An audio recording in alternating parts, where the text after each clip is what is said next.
It's been 10 years, and people are still trying to say that Batman Arkham Knight isn't a bad game, and I'm sometimes left wondering if I'm the one that was mistaken. I mean, when so many people so ferociously defend this game, it's a genuine question. A decade later, the game is bad. I think it's so bad that when people talk about the Great Arkham Trilogy, I know they're talking about Asylum City and Night, but I think of Asylum City and Origins as the real trilogy. That's how bad this game is. And believe me, I have the game time to know what I'm talking about. Usually people will flood my comments talking about how the visuals are too impressive and the gameplay is too fluid, and sometimes they even try to say that the story is too good for the game to be bad, which is definitely funny to me. But I just don't agree with any of those points, especially that last one, because the story is an abomination. And if you're a defender of this game, please go into the comments and prove some of the points in this video wrong. I welcome it. The story of Arkham Knight is honestly the worst part of the entire game, Batmobile included, funnily enough. And it's not difficult to make that point. Batman's character arc is supposed to be about learning to trust the people around him, kinda like an Injustice, but he doesn't really do that, so it kinda feels like he doesn't change or learn any lessons by the end of the game. I mean, he makes a bunch of stupid decisions, gets multiple people killed, and then presumably dies himself, taking Alfred with him. Yeah, that's my Batman. But seriously, on release, that is genuinely what people thought happened. It comes off like him just paying the price for being stupid rather than learning from it. The story revolves around the idea of the past catching up to him, right? I mean, we only meet like one or two entirely new characters in this game. So you got the Arkham Knight, not Red Hood, who wants revenge on him. You got Joker for the fourth time in the series, who is only a result of Batman failing to cure him, which for some reason people pretend like Batman chose to kill him. And then finally, there's Scarecrow, whose face was turned into pizza but hold the crust. And Scarecrow's mad about getting nommed on by Croc, but for some reason no one really brings that up almost at all. In fact, I don't think the story would change at all if Batman met Scarecrow for the first time in this game, especially with all the retcons. I mean, he was recast with pretty much everyone else and his entire character was changed. To top all that off, everyone is just really dumb in this game, I'm sorry to say. For Batman, Bruce spends literally the entire game going around helping people, doing side missions, cleaning up Gotham. And then when he needs everyone around him most, he decides to leave his family out of it and opt for them not to help him. Bruce, you magnificent fool. I get it, okay? The idea is that Gordon and Robin were kidnapped, so Batman feels guilty and doesn't want to put anyone else in danger.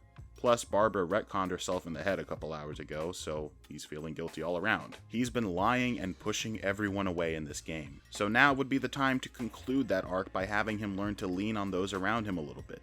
Also, his logic blatantly makes no sense. Bruce is thinking that he doesn't want anyone to be kidnapped or killed with Robin and Gordon, but that would assume that Bruce could get them out unharmed by himself. If this mission is so dangerous that he can't have help, then he's already assuming he won't succeed. So in that way, he's letting Robin and Gordon die. Bruce, you're a bitch. You got Nightwing, Catwoman, a private jet, a tank, and an Arkham Knight running around right now. Use them, dude.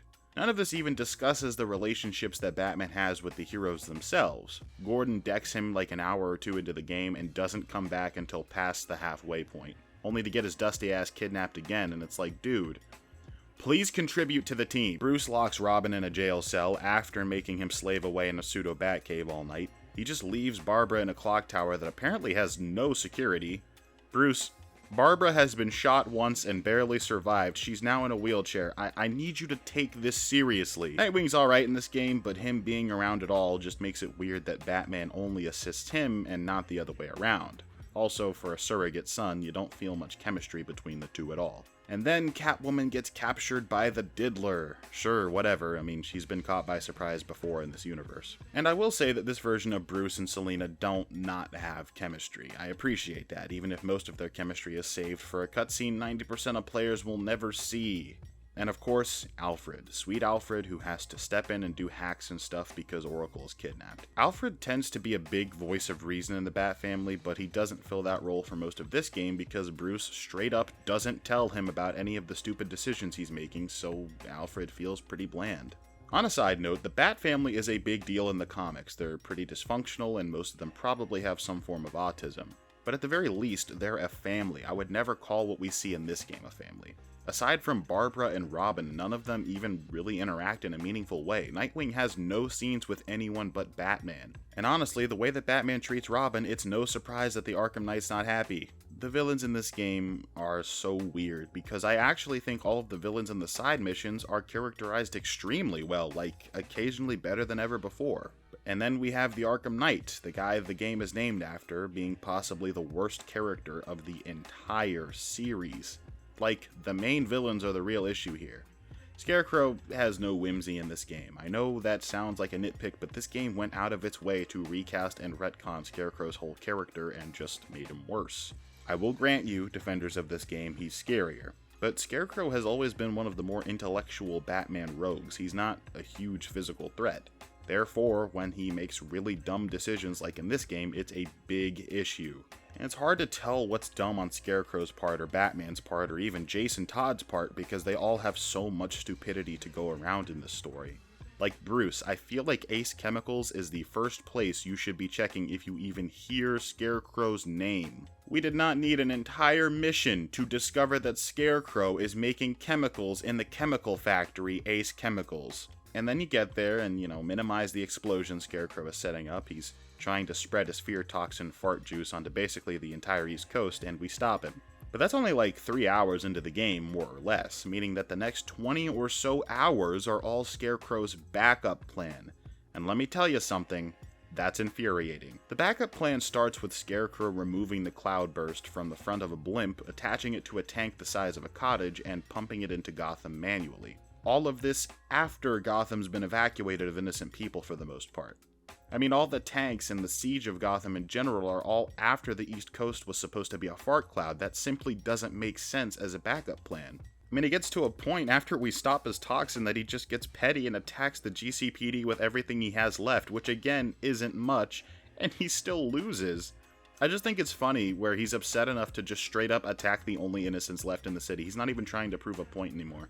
And then he gets so fed up that he kidnaps Robin and Gordon, forces Batman to leave all of his gadgets and come back to the asylum. I guess just for the vibes. I don't really know why at the asylum. And then the Knight helps us after Bruce is unmasked, and we stop him once and for all, but not before hitting him with the galaxy gas. And that's Scarecrow. He's not funny, he's not really that menacing, seeing as he doesn't kill anyone or accomplish any substantial goals the entire game. He doesn't take the police station, he doesn't kill Barbara twice, and he has Gordon for like most of the game and does nothing with him. He could have the perfect relationship with Batman, seeking revenge and, looking for flaws in Batman's ideals. But he's just trying to gas as many people as he can. As per usual, it's very boring. Though again, his actual acting and aura is pretty decent, I can't lie about that. His design also is pretty cool, though I still prefer Asylum Scarecrow personally. So, point to you guys, I guess. None of this is helped by the Arkham Knight, who's kind of here. Like, obviously Jason's the namesake of the game and all, but he doesn't do anything but talk a big game and behave like he's anything other than a villain of the week. He's got all the money, all the tanks, all the soldiers, all the training, all the weapons, but you can't buy intelligence, and Jason does not have any. It's probably why he got, pseudo-murdered by the Joker in the first place. We're talking about a guy who installs into the ground bombs all across Gotham, and he says out loud that if Batman does anything, he'll detonate them. And he never does. He also spends the whole game talking about how he thinks differently from other villains, but then he does nothing but non-lethal attacks the whole game. He doesn't really do anything until we start getting to the end of the game. Jason takes off his mask for the most obvious reveal in Batman game history, or, gaming history, and then finally makes a genuine attempt to kill the Batman for the first time. He doesn't even take Gordon as a hostage, which is what I'd do if I was him. Now here's the issue in all this. The Arkham Knight is Jason Todd, and in the comics, Jason Todd is Red Hood. The Arkham Knight is a terrible recreation of Red Hood, therefore. Now, it goes without saying that the whole point of Red Hood is that his methods are unsightly, but he gets stuff done in Gotham as opposed to Batman. He does not ally himself with villains and criminals, especially not Scarecrow, and he's not out to kill the Batman. Well, most of the time. But in this story, he's just a straight-up villain, not an anti-hero. There's no partial agreement with him at all. He doesn't do a good job of being different from the other villains. Like, aesthetically, he's pretending to be an original character. But according to his name and motivation, he's just Red Hood, mixed with any typical villain who wants revenge. So yeah, he sucks, and he's boring. His design is cool, but stupid, and doesn't really make that much sense. And he kinda comes off as a whiny baby who doesn't seem to understand that Batman genuinely thought that he was dead, although again, we get the stupid wires crossed between the characters because it's stupid of Jason to think that Batman didn't look for him, but then again, Bruce clearly didn't look for him because he never found a body. So they're just both stupid.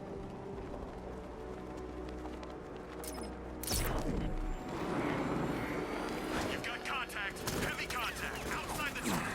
Just immediate exfil, sir. So he raised an army that would probably cost more than the net worth of Wayne Enterprises anyway, and goes for revenge. So not only is Red Hood ruined, but the twist reveal of who the character was going to be was terrible. There's not really any redeeming factors other than that Troy Baker's performance was, as usual, pretty good. Terrible villain, and I wish the game wasn't named after him. There's been a dark, pungent, green cloud hanging over this video, and its name is Joker. Yeah, this is the 4th time that the Joker has been the main villain of an Arkham game, and this time doesn't even really make sense.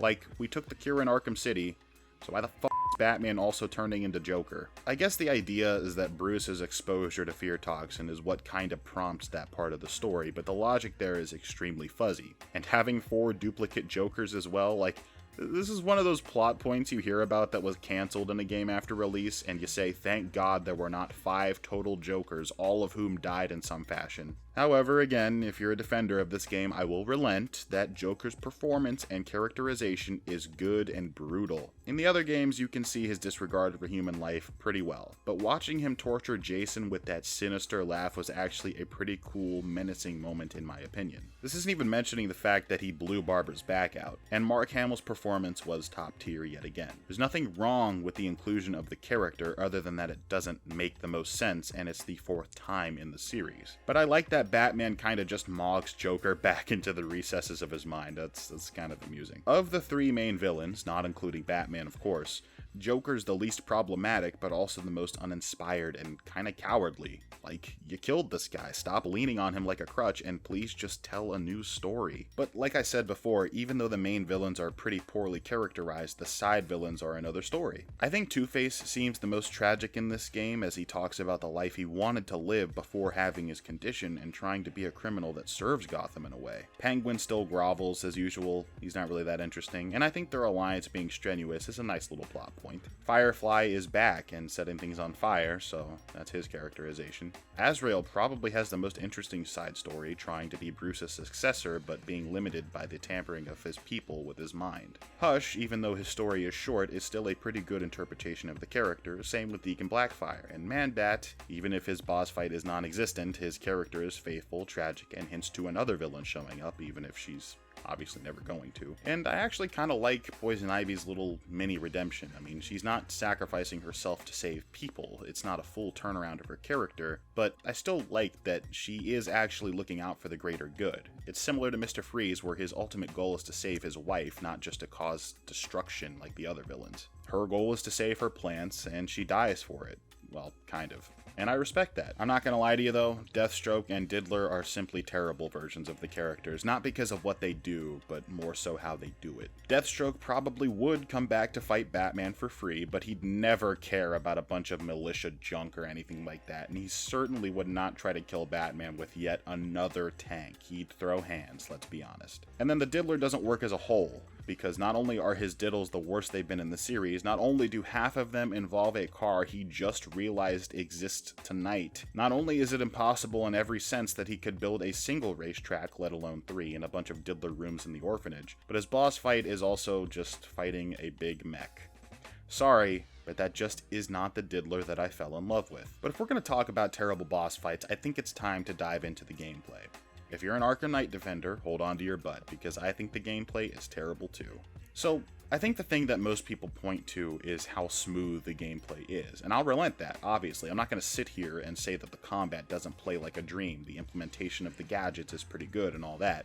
The problem straight up is not quality, it's just a misunderstanding of what is fun. There are more tanks in this game than people. Not only is that logically and economically impossible, but it's just not fun.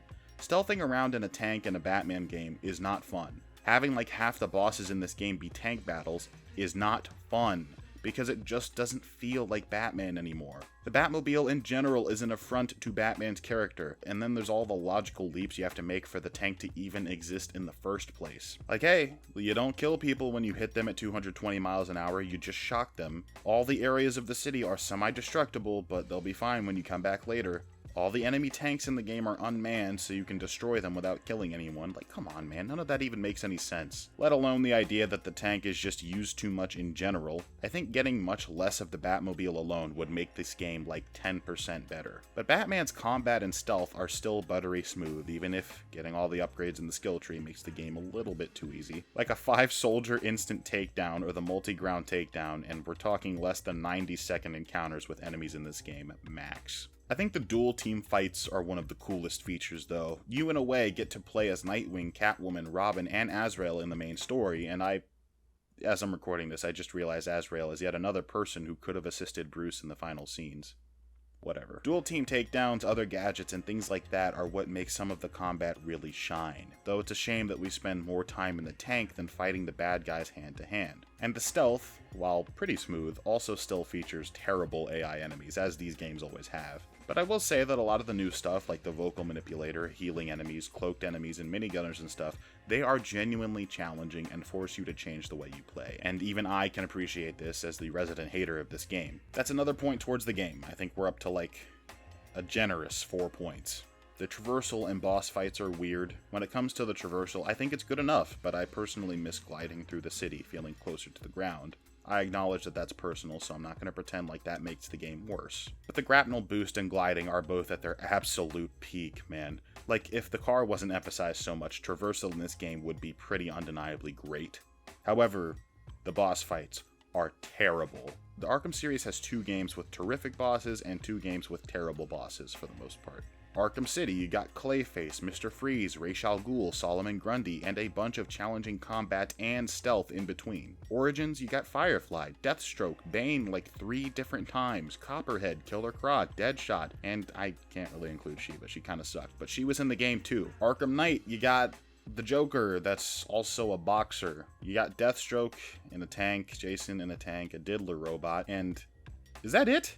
Is that actually it? Oh, no, you got the Jason stealth sequence and drill fight too. That's it. That's all the main bosses of the game. That's sad. That's insulting. I can't really call the gameplay good when you spend the least amount of time doing the most fun stuff. That godforsaken car is not why I turned this game on, and yet it's what I spend the most time playing in. So the bosses of the game are terrible, seeing as pretty much every single one is not only boring, but mischaracterizes who you're fighting, like Diddler and Deathstroke. I gotta stop calling him Diddler. I will grant that the combat and stealth are pretty good, but they are still starting to get detached from what it means to feel like Batman. It's also worth talking about the graphics and look of the game.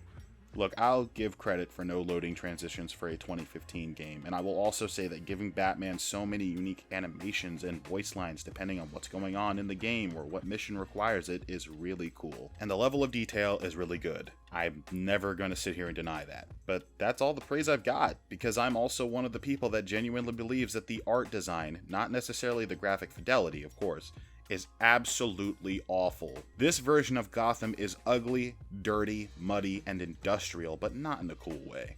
It's got the scale of Gotham in the Silver Age comics, but not the style or substance. The city feels cold and empty and just kind of wet and gross, because all that roams through the city are gangs of criminals or soldiers, and none of them do anything unique, they just stand around or patrol. Sometimes there's a rogue car. The city just doesn't feel like one that actual, genuine people have inhabited at any point in time, which directly contrasts with other versions of Gotham. Like in the Batman, Gotham is a functional place with people in it. Aside from it raining literally all the time, the corruption of the city is shown through the criminal acts and violence, not just by smearing dirt and mud all over every single surface. The actual militia and tanks and stuff have pretty boring designs for the most part, though I will compliment the idea of using red to represent militia occupations so you get a visual representation of how much they control the city when you're looking at it from above. But the NPCs themselves, innocents included, all look like cavemen smudged with dirt on their models. I'm not going to count this against the game too much, because it's just kind of in line with what I was saying earlier about the art design. I think the way people usually defend this is by saying it's realistic, and I respond with literally no other part of this game is realistic, and this isn't even the most realistic way of attempting this art style. The super suits in this game are pretty good though, although all of them are pretty clearly over-designed, but they're not bad in a vacuum, and I'll again give credit where it's deserved. In fact, all the heroes and criminals have pretty cool designs, although for the life of me, I can't figure out why they made the Diddler look like a Diddler. It's weird to me. Also, I alluded to this earlier, but with all the recasts, I actually really don't like Barbara Gordon's. I know it's to make her seem younger and less capable, but that's just a personal preference to me. The DLC for this game is actually pretty good and well-rounded. All the combat maps are fun, and the remastered ones from the previous games were a terrific idea, and they look really cool. Having dual team levels is cool in general, but having random racetracks in the challenge menu, while kind of goofy, is preferred to the actual canon Diddler racetracks, and the suits pretty much all look absolutely gorgeous. I think the game offers enough free suits, I guess, but the DLC suits are so numerous and well done that they end up being worth it in my opinion.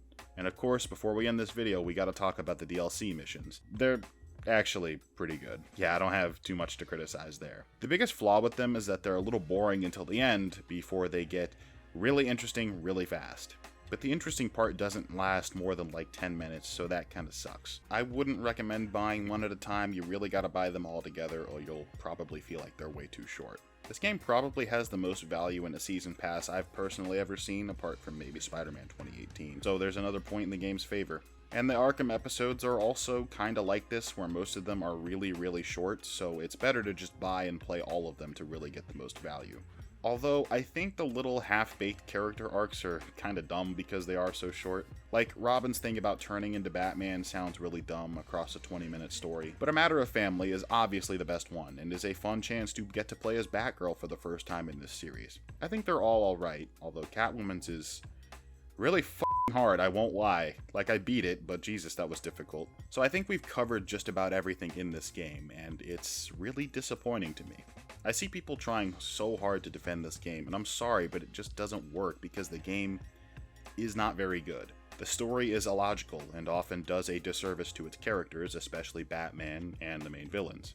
The combat and stealth, while pretty good, are completely overshadowed by the tank and awful boss fights, even with the dual team stuff. Though I will say, you know, the Killer Croc, Mr. Freeze, all the DLC fights are, you know, they're pretty good. And while the graphical fidelity of the game is very impressive for its time, it doesn't erase the fact that the art style for this game is boring, scummy, dirty, industrial, and most of the time just not representative of Gotham. There are elements here and there of what Gotham could be visually, but not enough to make me forget that most of this game is a visual abortion.